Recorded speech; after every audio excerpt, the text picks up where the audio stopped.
You can be whoever you want to be. Like anybody who's super comfortable hates their life because there's no growth, no development, no change. You build up that muscle and then you become unstoppable, man. My man. Hey.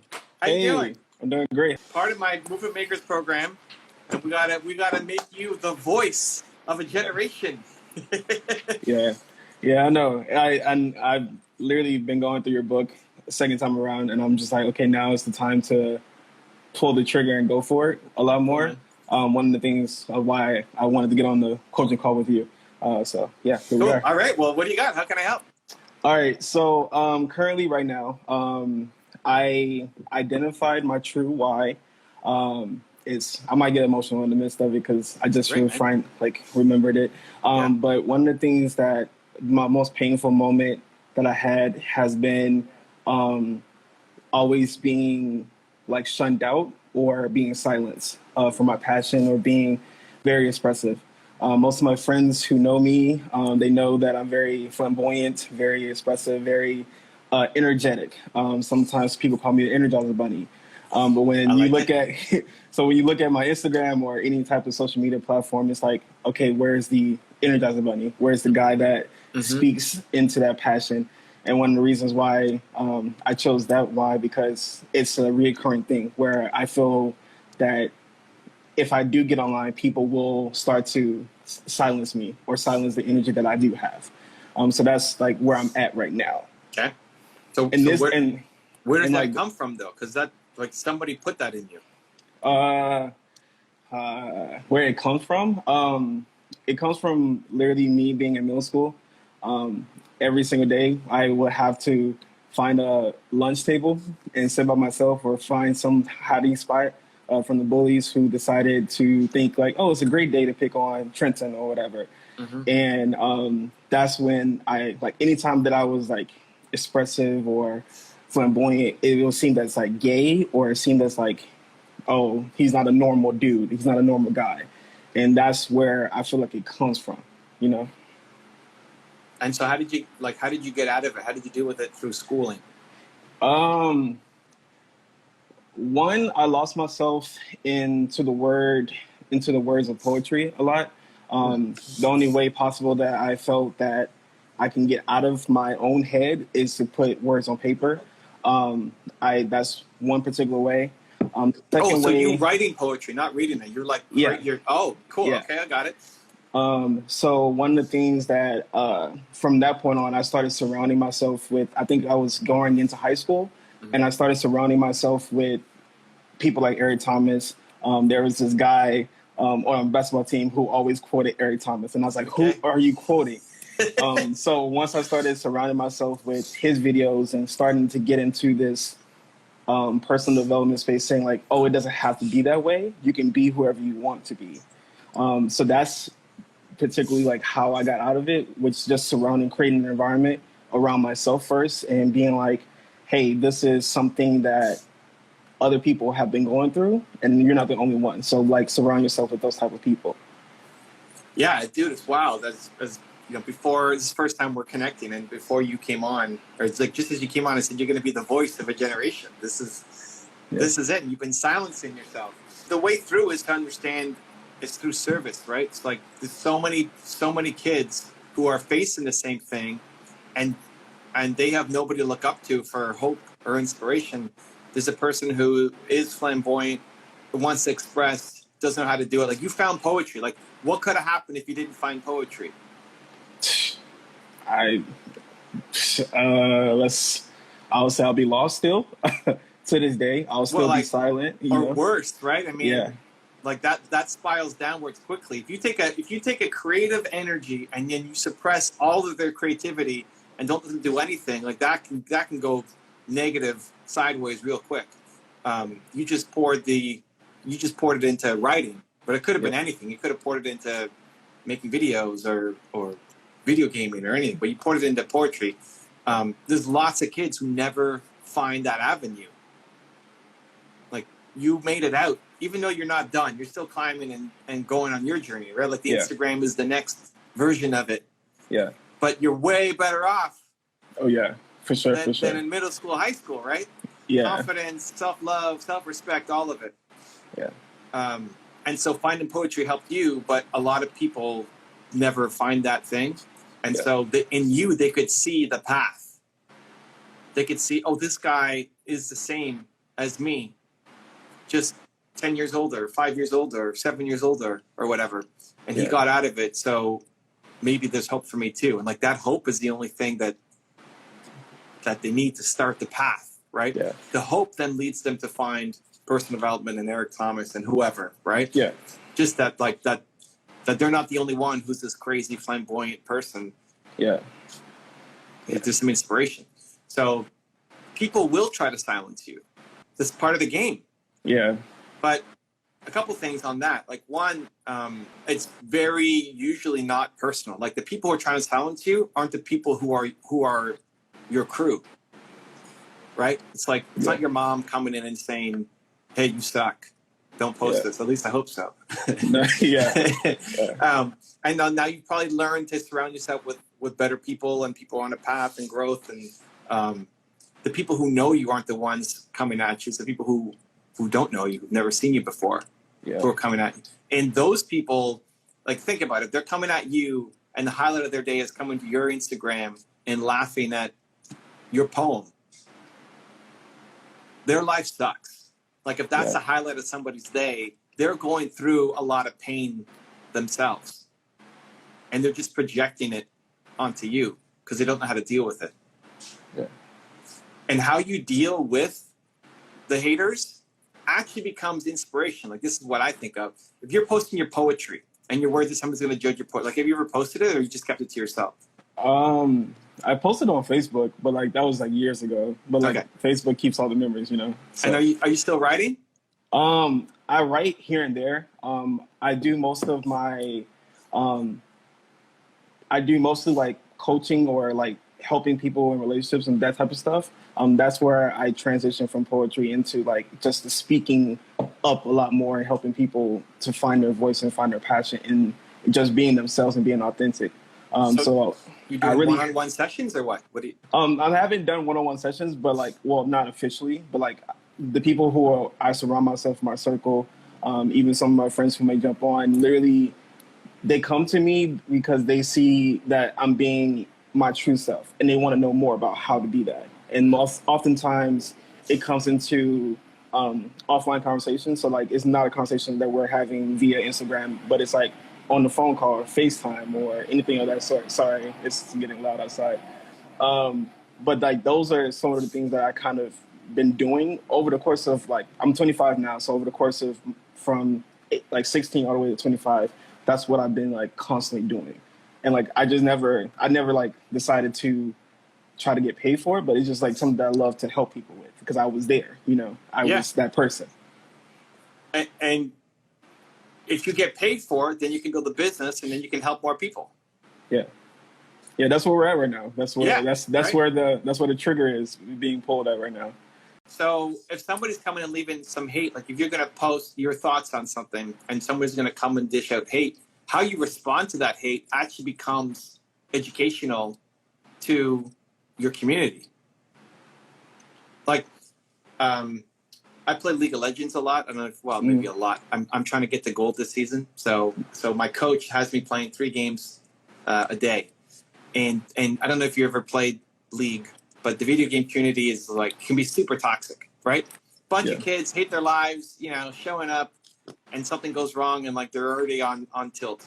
My default response to somebody who's throwing hate is sending you love, man. Yeah.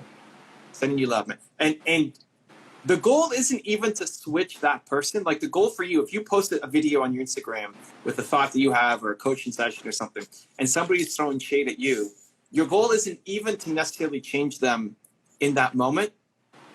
Sometimes it happens. I've had people come back to me the next day and say, hey, I was really negative yesterday. I was going through something rough and I took it out on you and I apologize, right? Like that happens constantly, but it's not even the goal. The goal is for everybody else who sees that negative comment and then the response, how you respond to the hate becomes an inspiration to other people because they don't know how to deal with it. Like they're thinking, oh, I want to post something like him, but I'm afraid of the negativity. Now you're showing how you deal with the negativity by sending love back. Got you. Right? So something as simple as sending you love, man, or your version of it. You know, you write a line of a poem or, you know, something. Yeah. To have empathy for them, because this person who's throwing hate at you hates themselves, and just understanding that removes the sting from the words that they're saying. Yeah. Right? It's like, I use the analogy of a baby. Like, you expect a baby to poop their pants.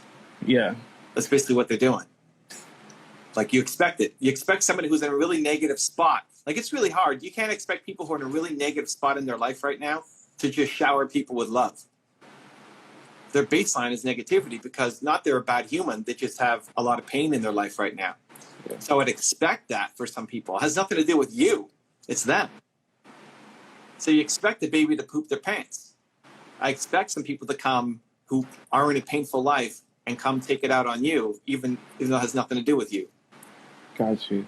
It takes the sting away. Yeah. Right? I never thought about it like that. I love that analogy because it's like when you expect it from someone, it's like, can you really like say it's your fault? Because like, you know, that's where I feel like most of the time it comes into where I feel like most of the time when people are hating or try to silence me, it's like my fault as to why like I'm doing what I'm doing. It's like, it's so wrong, but it's not. It's like something that they're dealing with. And listen, there may be something inside of the comment that you can learn from, but for the most part, you can't. For the most part, it's just negativity. But to the other side, if you can only handle feedback when it's sugar-coated and wrapped up into this nice special gift, it's like, hey, I love everything you do, man. It's so great. But here's one little tiny suggestion that you might, like if that's the only way you can take feedback, then you're not going to grow. Somebody might be dishing tons of hate and doing it in a really negative way, but there's actually some kind of kernel of truth in there that you can learn from. You won't see it unless you've eliminated the pain of how it's delivered. Yeah. Right? But most of the comments won't be. Most of the comments are not super deep or super insightful or super thought out. Yeah. They're just negative. You know, we did a video on Floyd Mayweather. I was just looking at my comments just before coming on here, and Floyd, somebody left a comment on the Floyd Mayweather video just trashing Floyd. Right?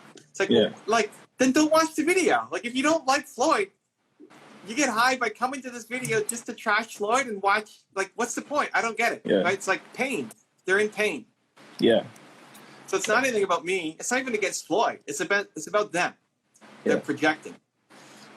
So creating from that perspective was one, like, it's a duty to serve. That somebody, some kid, some 16-year-old watching your video, that's going to be the inspiration to make them want to self-express and not be so afraid of being silenced. And then two, the people who are trying to cancel you or silence you are in a lot of pain right now. And you'll just keep you shining the light. You're going to shift more and more of these people towards positivity. Got you. I love that. I guess because when I was prepping for this coaching call, I like try to come up with questions because I'm like, I watch your Instagram lives and I watch your Q&A. So like most of the questions, I'm like, all right, I got the answers. I even screen record them sometimes. Okay. So I think one of my follow-up questions is like picking out like the passion process in the book, right? Mm-hmm. So like figuring out like what are the things that you love doing, but also the process of doing it, right? Mm-hmm. Mm-hmm. I know that coaching and stuff is like something that I love to do. I do it. I wake up and do it. I even like send positivity to my friends in the morning because not many people do that, right? Yeah. So it's like I'm doing that part already. Now it's time to make the shift into like helping more people who don't know me, because like my circle of friends is very, very supportive of anything that I produce. Mm-hmm. So it's like I have a good circle around me for support, right? Now I'm trying to make the shift into waking up a lot of people in the sense of creating your, like, you have a passion inside or you have something inside you that you've been wanting to do, that you feel like you can do because there's no money involved. There's no guarantee that you'll be successful in some sense. And one of the things that I've realized, because I just finished off my master's degree and I wanted to help more of my counterparts, my cohort members, from my graduating class to really not get stuck in the sense of you need to like get a job right away. But like now you have a lot of time on your hands to cultivate the skills that we've learned throughout our program to really hone in on those skills. So if you do go into the workforce, you have a skill set, not just this like idea. Okay, listen, there's so much love that you have. You're just playing it so safe and so small. Okay. You're only jumping in on people who you've already built some kind of relationship with and likely won't reject what you're saying. Yeah. Whereas your friends and cohorts like, dude, the world, America needs the message. The mindset shift I'd like you to make is your Instagram audience is your cohort. So when you wake up and you send love to people in your circle, that's what you do on Instagram. Like send love. Gotcha. Make a morning video. Like whatever you would say to your best friend, to say, hey, I'm cheering you on, like thinking of you today. I hope you go off and crush it. I know it's tough. Like whatever, like what did you send to somebody this morning? Along the lines of like, hey, you have a job interview today. I really hope you crush it. Like go in there believing that you have the value because you already have the value and cultivated the value. So something along those lines. So same thing, just swap out job interview with like, you got something big today. Hey, you got something big today. Go out and crush it. Believe in yourself. You can do it. And like you channel that person. And so it becomes authentic because sometimes it's hard to talk to a camera just to the world, right? I mean, 300 million people have watched my videos. I don't even know what that means, right? Like, how do you quantify? But it's this. It's like, hey, here's one person in front of me, right? So you channel that person and then just swap out anything specific. Got you. Right? Like if somebody's going through a breakup, right? Like, hey, I know you're going through a tough time right now. I want you to know that you got something special inside you. You're going to get through this. Like whatever you would say. Yeah. You send a message to your friend and then instantly, right after, make a video for Instagram with the same thing. Just so you're already feeling that person. Because you're such a heart guy. You're a heart guy. But now like Instagram and YouTube and like the world, America is your cohort. Yeah. I love that. Yeah. It only takes a little people, a coach to believe in, you know? That's why I love the mission so much. Yeah. You're playing so hard and so deep, but just small. Yeah. Like I bet all of your friends I bet when you touch somebody, they feel like the sun is shining on them in a way that's never shone before. And that they can go and you believe in people in a way that like their mom doesn't even believe in them. That's you when you show up and help them. Yeah. But just with 25 people instead of millions. Yeah. I love that. Yeah. And that's the mindset shift that I had to make. Cause I told my friend last night, July is the month of uncomfortableness. So most of like this right now, I normally don't do. Yeah. I know. I saw your stuff. Yeah.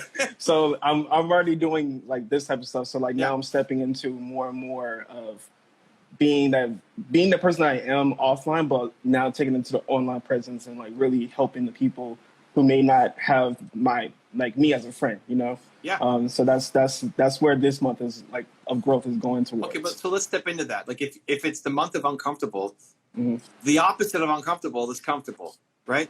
Yeah. And if you're comfortable, that means you're just doing the same thing every day, over and over and over again. Like if you're never uncomfortable, if you're just always comfortable, that means there's zero variety, zero progress, zero growth. You're just photocopying your life every day.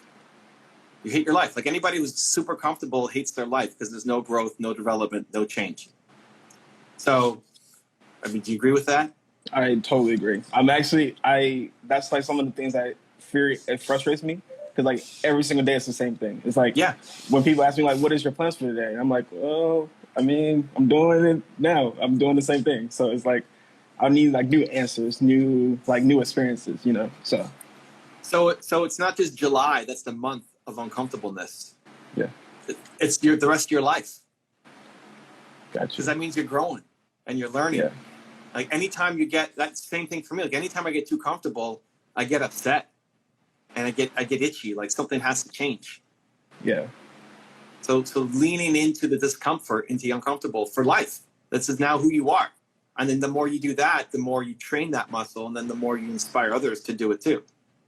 Gotcha. So it's like July's a great test, but then it's not just the 30 days of uncomfortable. It's however many days you got left. It's forever. And that's great, right? I think the biggest practice for you is just looking at posting something, and when a negative comment comes, just trying to have empathy and forgiveness for that person. And how do you respond? Like maybe you have to come back to it.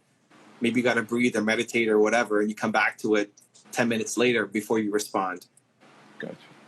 Because the more you can actually have empathy and forgive the person who's trying to silence you, that's the only thing in the way of you spreading your heart across America, as opposed to just 25 people next to you. Gotcha. I love it. Love it. Love it. Well, I mean, that's all the questions that I had. I'll throw one more thing at you. Okay. How many people follow you on Instagram right now? Currently 600. Okay. Right now? 600. You got like 4 posts. How do you have 600 people following you? Well, I mean, I did the big no that you told me not to do. I deleted everything. That shows like, you had the so content. Yeah. Dang. Okay. Yeah. Got it. Anyway. Okay. So your homework, you got 3 things. One, the morning message, just like you do for your friend, you're going to now change like 1 or 2 words up and give that morning message to your Instagram audience, just for practice. Don't worry about like the lighting and the sound and whatever. Like, however you do it exactly for your friend, instantly after you give it to Instagram. 2, I love to see you do a coaching series. Okay. So you DM people in your 600 and you say, I'm starting a new show. Ideally a daily show, but you could start off like once a week or a couple times a week, but hopefully get like this. Yeah. Where say, hey, can you come on tomorrow at 1 p.m. and whatever you need help with, I'm gonna be there for you, and let's talk it out. And you got 600 people. You know, a lot of people will say no or won't respond, but you only need like 14 people for the next 2 weeks, right? Yeah. So you'll get some people who will say yes, and then you get to work your magic, and in doing that, you start getting more experience as a coach, but also being uncomfortable, because you're now coaching. Here you're being coached, but you'll be flipping it. You'll be coaching, and people will be watching and maybe judging and maybe agreeing or disagreeing. But this is how you start building up your brand. So a regular show of you actually coaching the people in your audience, at some point it'll just take over. Like if you didn't come in here, there's other people who want to join in and say, hey, pick me, help me. So at some point, you won't even need to book people. They'll just show up. Gotcha. So that's number 2. So 1 is the daily message. 2 is the coaching, at least once a week, but ideally daily. And then 3 is the practice of forgiveness and empathy towards the people who, quote unquote, try to silence you. That when the comment comes in, it's gonna. This is a muscle. Like your muscle isn't very strong in this right now. So when somebody says, "That's the stupidest thing I ever heard," this guy's whacked. That's gonna hurt. So you sit with it. Don't respond. Just take 10 minutes, breathe, forgiveness. Try to imagine this person in their life, and then come back and respond. And just that practice will get to where it's automatic. So that it's not, you don't need the 10 minutes in between and breathing and everything. Just, you got to build up that muscle, because that's the only thing preventing you from actually going really big. And you got a duty to, like, the number of people who have been bullied and feel silenced and never find a way out. You're their hope, man. You're their inspiration. You can teach them. Yeah. You got to stop being selfish. Playing small like this, dude. Yeah. Yeah. That's one thing that my mom always say. Stop playing so small, because when you hear the passion in me, it's like it's authentic. It's not. It radiates, dude. It radiates. Yeah. It radiates. Yeah. Yeah. Yeah. For other people, that's really tough. Like, this part is easy for you. This part is easy for you. The connection, the messaging, and the care is easy for you. the dealing with you're strong on that. You've been doing that for a bit. Yeah. The dealing with the negativity and the hate and the forgiveness and the empathy, that's where you're weak. But it's fine. You build up that muscle and then you become unstoppable, man. Gotcha. Awesome. Well, this has been the best 25 minutes of clarity that I've had. I love it, dude. Action steps. I'll see you tomorrow. Cool, man. Movie Makers. Everyone, please go to Movie Makers. It's the best thing ever. I swear it is. I love it. If you want another awesome video in our Black Excellence series, check out the video right there next to me. I think you'll enjoy it. Continue to believe, and I'll see you there.